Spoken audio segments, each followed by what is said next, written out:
Welcome back to Fireside Knicks with your boys, Alex and Ryan. So Giants training camp started today. Multiple guys already down with injury. So we're like, let's talk about something positive. The New York Knicks and their astronomical depth that they've built this offseason. Mikal Bridges acquiring him, part of this wing, situation. Then you have OG Anunoby. These guys are just tremendous perimeter shooters, great defensive assets, and they can be aggressive and drive to the hoop too, draw some fouls and make some plays. So, looking at what the Knicks have situated on the wing now, their starters there are tremendous. And the great thing about it is that they have two other guys who could start coming off the bench in Dante DiVincenzo and Josh Hart. Maybe you wouldn't label Josh Hart as a wing per se, but small forward, can really step in and play that role. Elite rebounder, energizer. He's going to get starting minutes. He's a guy that can play every minute of every game if you needed him to. And then DiVincenzo, who's going to be unbelievable off the bench. Not many teams, by the way. I think Devo actually has, early take right now. Devo's in line for Sixth Man of the Year next year. That's my take right now for sure. 100%. I'm excited to see what he can do. Coming off the bench in that role, setting the franchise record for 3-pointers made. If he gets hot, you don't take him off. You just don't take him off. So I think, barring injury, he is going to get a lot of opportunities coming off the bench here. And that rotation with, even if it's Tyler Kolek, the passing, that duo there could be something special, whether it's Miles McBride or Cameron Payne. Devo's movement and rotations are tremendous. I still want to see him get on the floor with Jalen Brunson a ton as well. So, even if the Knicks decided, well, you know what, Mitchell Robinson comes off the floor, we move Julius Randle into the center position, into the 5 there, and then, we move OG Anunoby into that. He is a small forward, but you move him more into that interior. I guess you would have him as a wing primarily, but you have Devo kind of take that role. They can kind of mix and match here and get creative with how they use their players. I'm excited to see really how this wing rotation develops, but what is your initial impression? Obviously the starters being OG and Mikal Bridges. Having Josh Hart and DiVincenzo off the bench is a luxury, embarrassment of riches to me. Yeah, Dante DiVincenzo was initially signed to come off the bench, if you remember. We had Quentin Grimes as the projected starter. Grimes struggled. DiVincenzo was brought in to start after, was moved into the starting lineup. The Knicks really clicked there. There were, I think, a couple of issues in terms of defense, right? Like, I still don't think the defensive fit was perfect. I think that's why the Knicks were so willing to go out and get Mikal Bridges and move DiVincenzo back to the bench. But as a sixth man, DiVincenzo is going to be lethal. There are a lot of things I love about DiVincenzo's game that, translate at any role and translate in any usage level, and that's just the fact that he is such a sniper, and he is a very willing shooter. He's a very confident shooter. This is a guy who's going to put up shots. This is a guy who isn't going to shy away from taking a big three. If you remember the sequence in game 2 when the Knicks get that just remarkable, unbelievable win, DiVincenzo misses the first three. They get the rebound, and he's right back out on the perimeter, and he's taking a deep three again, because he does not have that fear, or he doesn't waver away from those moments. And I think that's important. I think that was why he was such an important piece on this team when Randle went down, and why he was such a great secondary scoring option alongside Jalen Brunson. I mean, realistically, he was their second scorer with Randle out. So, having him in a bench role will, he'll be the top scorer among their bench players, regardless of what Kolek's involvement is, or McBride's involvement, or Hart's involvement, or whatever center they bring in. Dante DiVincenzo will lead that group in points scored. He will lead that team in shot attempts. He will be the best scorer on that group. And looking at what it can do too when you're, looking at swapping in and out, changing rotations around, when you look at how the Knicks handled Barrett, Brunson, and Randle. Barrett usually came off the floor first. That would bring in quickly. And then Barrett would be the kind of the guy to conduct that bench group for a little bit, so you don't have all of your starters off the floor at the same time. In the NBA, you do not want to run lineups where all 5 of your starters are off the floor, unless you're blowing a team out or getting blown out. You want to have at least 1 or 2 on the court so that you can have, competitive minutes. And DiVincenzo, he's a starting he's a championship caliber starting guard who is going to be coming off the bench. And if you have minutes where, Bridges on the court with him, and you have him and Bridges, and you have Kolek, potentially facilitating that offense, you have McBride as well. I think a big issue the Knicks had off their bench was shot creation. They couldn't get guys who could create their own shot. They couldn't get guys who could, generate offense, really. And they're finally able to do that. So, Alex, you mentioned him as kind of a front runner potentially for Sixth Man of the Year. I fully agree. This DiVincenzo, he's such an incredible modern scorer.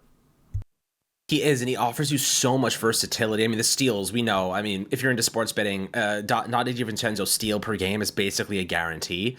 That was one of our favorite bets last season. But looking at this Knicks team, what they really have at their disposal, you think about during the postseason, let's say this team's fully healthy, you have OG and Mikal Bridges, and then you transition. Like, what other teams are bringing in a Josh Hart and Donte DiVincenzo? You know what I mean? What other teams are bringing in high-octane rebounders and scorers off of the bench, right? You could argue that Josh Hart could be Sixth Man of the Year. Like, that's how good these two guys are. Like, if they're coming off the bench in the rotational roles here, both those guys could be competing for Sixth Man of the Year against each other. It's kind of like a Juan Soto, Aaron Judge for MVP kind of situation. A little bit lesser, but you get what I'm trying to say. Like, it's a unique situation here. If the Knicks bring back Precious Achiuwa, like, that's obviously another great depth piece. Not much of a shooter, but you could say Miles McBride, really, really solid shooting guard, really good defense against other, smaller point guards and whatnot.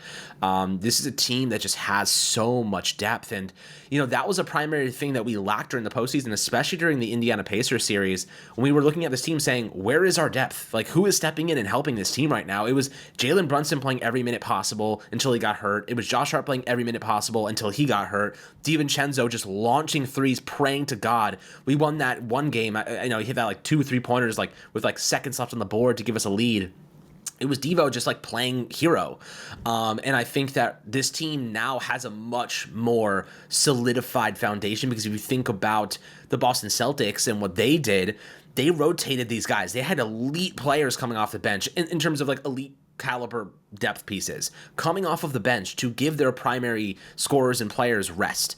And when Jason Tatum was off the bench, Jaylen Brown stepped up and produced. When Jaylen Brown was on the bench, Jason Tatum stepped up and produced. Or Kristaps Porzingis stepped up and produced. Or Derek White was knocking down shots. Or Drew Holiday was playing unbelievable defense and scoring on occasion. Like, that team had such a great balance because they could rely on their secondary scorers, on their other stars to pick up the slack to give each other rest.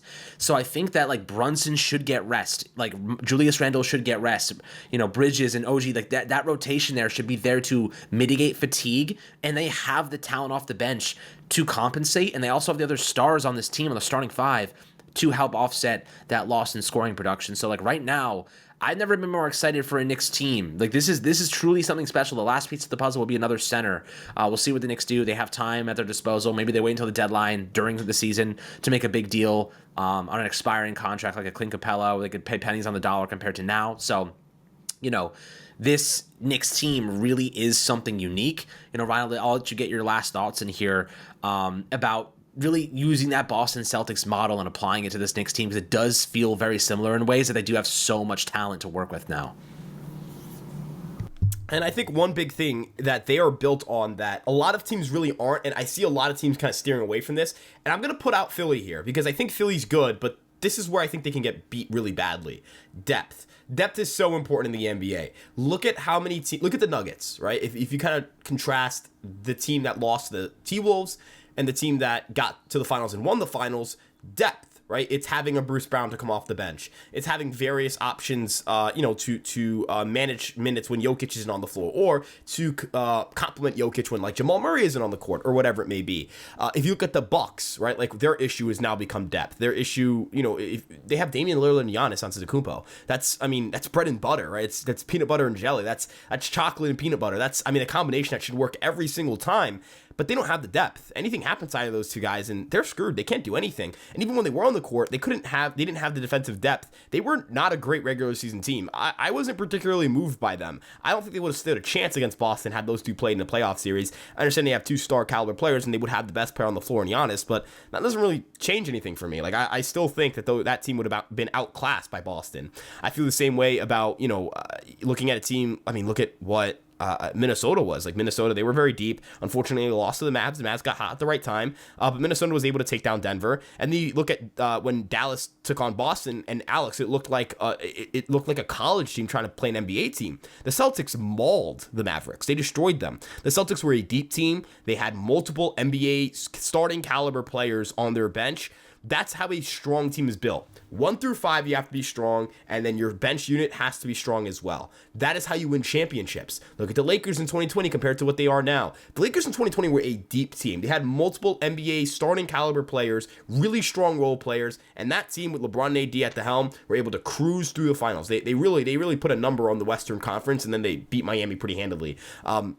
really good teams nowadays, especially with the new net cap, they need great depth. So this isn't the era where you could have D Wade, LeBron, and Chris Bosh and get them all together and then go out and dominate the NBA. This isn't the landscape where you know Steph Curry, he did take a pay cut when KD came in, and they had Draymond, they had Clay. I mean, that team was that's the greatest team I think I'll ever see. But like that era is kind of over. Right, the Suns. Look at the Suns. They have D Book, Kevin Durant, and Bradley Beal, and they were awful. They got smoked in the playoffs. They didn't even compete. They were not a finals contender. The Knicks would have destroyed the Suns, even in their injured state. The Knicks would have crushed the Suns. They were no threat to anybody. So you need to have a deep lineup, and I think this team, they're deep. They're one of the deepest teams in the NBA. And Alex, it really comes down to how these role players kind of mesh together. And Josh Hart, I completely forgot to mention him in this conversation as well. I'm glad you did.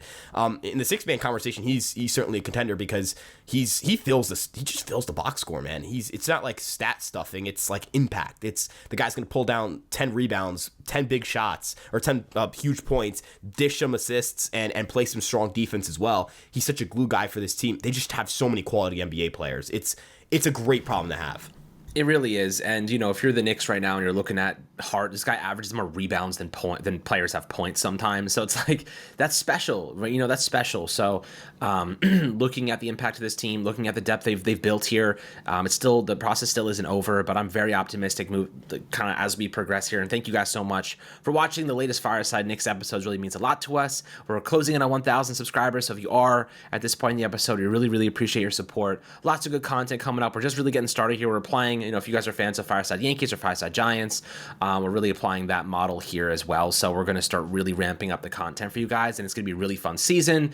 You know, we were obviously, you know, producing content last year, but we're really kind of leaning into it this year because this team is just too good not to cover at a really high level.